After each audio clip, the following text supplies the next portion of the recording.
ఒక్క flop cinema కూడా తీయని టాప్ 6 డైరెక్టర్స్. నెంబర్ 6 అట్లీ. రాజారాణితో డైరెక్టర్ కెరీర్ స్టార్ట్ చేసి తరువాత తీసిన ప్రతి cinema blockbuster hit. Consistency అంటే ఇదే. నెంబర్ 5 రాజ్కుమార్ హిరేని. మన శంకర్ దాదా ఎంబీబీఎస్కి ఒరిజినల్ అయిన మున్నాబాయ్ ఎంబీబీఎస్ డైరెక్టరే. అలాగే 3 ఇడియట్స్ లాంటి క్లాసిక్ మూవీ కూడా ఇతనే తీశాడు. ఈయన తీసిన ప్రతి cinema blockbuster hit.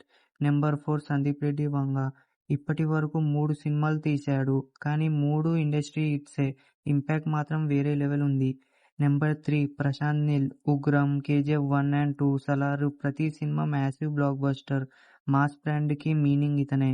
Number 2 Nag Ashwin. ప్రతి మూవీ హిట్ చేస్తూ కల్కి లాంటి నెవర్ బిఫోర్ సినిమాతో 1000 కోట్ల క్లబ్లో ఎంటర్ అయిన visionary director. Number 1 SS Rajamouli. ఈయన గురించి సపరేట్గా చెప్పాల్సిన అవసరం లేదనుకుంటా. నేను చెప్పింది కరెక్ట్ అని అనిపిస్తే కామెంట్లో హార్ట్ సింబల్ పెట్టండి.